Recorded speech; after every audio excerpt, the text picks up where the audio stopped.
Hello friends, இன்னைக்கு March 16 current அஃபேர்ஸை பார்க்க போகிறோம். ஒன்று, சமீபத்தில் தோல்வியடைந்த யுஎன் ஷெங் 1S ராக்கெட் மூலம் சீனா நிலவுக்கு அனுப்பிய செயற்கைக்கோள்கள்.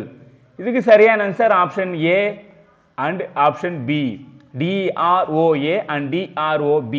ஓகேங்களா? DROA and DROB. அதாவது சீனா நிலவை ஆராய்ச்சி செய்யறதுக்காக அனுப்பின இந்த 2 கோள் தான். இது தோல்வி அடைஞ்சிச்சு. ஸோ மேலே அதாவது நிலவு கிட்ட போகும்போது அதனுடைய செயலை இழந்துடுச்சு. ஸோ சீனா சரி, அப்புறமா இந்த 2 செயற்கைக்கோளுமே பார்த்தீங்கன்னா ஏற்கனவே சீனா நிறைய அனுப்பியிருக்கு நிலவுக்கு. அந்த செயற்கைக்கோளை இது டேமேஜ் பண்ண போகுதுன்றதுக்காக ஸோ இங்கிருந்தே இப்போ இந்த 2 செயற்கைக்கோளை அழிக்கணும், ஏன்னா செயல் அடைஞ்சிச்சு. ஸோ அப்போனா செய்யணும், இந்த 2த்தையும் அழிக்கணுன்றதுக்காக பூமியிலிருந்தே இப்போ ட்ரை பண்ணிட்டு இருக்காங்க. ஏன்னா இது ஏற்கனவே இருக்கிற அந்த செயற்கைக்கோள்களை இது அழிச்சணுன்றதுக்காக அதை ட்ரை பண்ணிட்டு இருக்காங்க. சீனா அப்போ அதாவது பூமியிலிருந்தே இதை ட்ரை பண்ணுறது மூலமாக ஸோ எவ்வளோ டெக்னாலஜி வச்சுருக்காங்க நீங்களே பாருங்கள். ஓகேங்களா? அடுத்தது, தமிழ்நாட்டில் புதிதாக அறிவிக்கப்பட்ட மாநகராட்சி எது? Option A Tiruvannamalai, option B Pudukkottai, option C Namakkal, option D Karaikudi. இந்த 4 புதிய மாநகராட்சியை அறிவிச்சிருக்காங்க. இதன் மூலமா தமிழ்நாட்டில் ஏற்கனவே 21 மாநகராட்சி மொத்தமாக இருந்தது. மாநகராட்சி இப்போ இதன் மூலமா மொத்தம் 25 மாநகராட்சி. மொத்தம் எத்தனை இருக்கு? 25 மாநகராட்சி இருக்கு.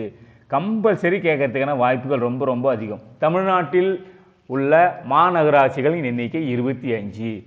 இப்போ திமுக ஆட்சிக்கு வந்த பிறகும் தாம்பரம் அது ஒரு மாநகராட்சி அறிவிச்சாங்க. அடுத்தது காஞ்சிபுரம், கடலூர், கும்பகோணம், அடுத்தது கரூர், அது சிவகாசி. இந்த 6 மாநகராட்சி அதுக்கு முன்னாடி அறிவிச்சாங்க. இப்போ ஒரு 4 10, அப்போ அதுக்கு முன்னாடி 15 தான் இருந்தது. மொத்தம் இப்போ 25 மாநகராட்சி தமிழ்நாட்டில் இருக்கு. கம்பல்சரி கேட்கறதுக்கான வாய்ப்புகள் அதிகம். ஸோ பார்த்துங்க. ஏன் நகராட்சியை மாநகராட்சியை ஆக்குறாங்கன்னா அந்த பொதுமக்களை கோரிக்கை விடுத்து தான் சொல்கிறாங்க. உண்மையான ரீசன் பார்த்தீங்கன்னா மாநகராட்சியை ஆக்கினீங்களா ஸோ நகராட்சியை வசூலிக்கிறத விட மாநகராட்சியில் சொத்து வரி எல்லாமே அதிகம். அதனால தான் நகராட்சியை மாநகராட்சியை ஆக்குறாங்க. அவங்களுடைய அரசாங்கத்துக்கு வரி வேணும் அப்படின்றதுக்காக தான் இது முக்கியமான ஒரு ரீசன். அடுத்தது, இந்தியாவுடைய முதல் AI ஆசிரியர் எந்த மாநிலத்தில் உருவாக்கப்படுது? இதுக்கு சரியான சார் ஆப்ஷன் சி கேரளா தான். பார்த்தீங்கன்னா இந்தியாவுடைய முதல் AI ஆசிரியர், அதாவது நம்ம ஹியூமனாக ஒரு பிசிக்கலான ஒரு ஆசிரியர் இல்லாமல், ஒரு மனிதன் இல்லாமல் ஒரு AI மூலமாகவே பசங்களுக்கு பாடம் சொல்லி கொடுக்குறது இந்த முதல் AI ஆசிரியர் கேரளா தான் அது உருவாக்கியிருக்கு. ஸோ அந்த AI ஆசிரியருடைய பேர், அதுக்கு ஒரு பேர் வச்சுருக்காங்க. என்ன? ஐரிஸ் அப்படின்னு சொல்லிட்டு பேர் வச்சுருக்காங்க. இதே போல் பார்த்தீங்கன்னா ஒடிசா பார்த்தீங்கன்னா முதல் செய்தி வாசிப்பாளர் AI நியூஸ் ரீடரை ஒடிசா நியூஸ் ரீடர் செய்தி வாசிப்பாளர் ஒடிசா உருவாக்கியிருக்கு. ஒடிசா அதனுடைய பேர் பார்த்தீங்கன்னா லிசா அப்படின்னு சொல்கிறாங்க. லிசா செய்தி வாசிப்பாளர் பேர் லிசா. அதே போல் AI சிட்டி கூட சொல்கிறாங்க. இந்தியாவுடைய AI சிட்டி லக்னோ அப்படின்றாங்க. லக்னோ. ஸோ இதெல்லாம் கேட்கறதுக்கு வாய்ப்பு இருக்குது கண்டிப்பாக.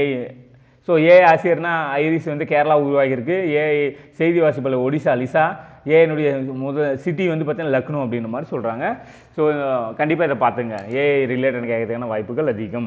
அடுத்தது, உலகிலேயே மிக உயரத்தில் அமைந்துள்ள சேலா சுரங்கப்பாதை எங்கு அமைந்துள்ளது? இதுக்கு ஆப்ஷன் ஏ பார்த்தீங்கன்னா அருணாச்சல பிரதேசத்தில் தான் இது அமைந்துள்ளது.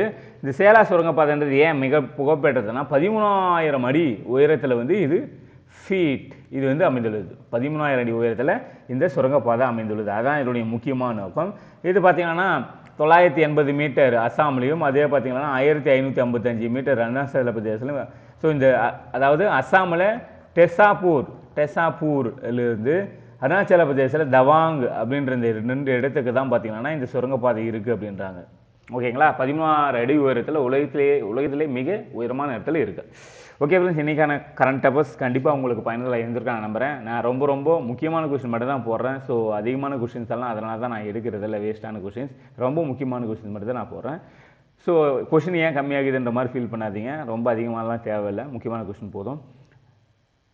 இன்றைக்கி பார்த்ததில் 2 கொஸ்டின் நீங்கள் முடிஞ்சால் கீழே கமெண்ட்டில் டைப் பண்ணலாம். 1, அதாவது இந்தியாவினுடைய முதல் AI ஆசிரியரை உருவாக்கிய மாநிலம் நம்பர் 1. அதே போல் தமிழ்நாட்டில் ரீசெண்டாக அறிவிக்கப்பட்ட புதிய மாநகராட்சி இதை 4 அறிவிச்சிருக்காங்க. ஏதாவது 2 நீங்கள் 3 கீழே கமெண்ட் லெட்டர் பண்ணுங்க. மீண்டும் நம்ம நாளைக்கு இதே மாதிரியான கரண்ட் அஃபேர்ஸில் பார்க்கலாம். Okay bye, thank you bye.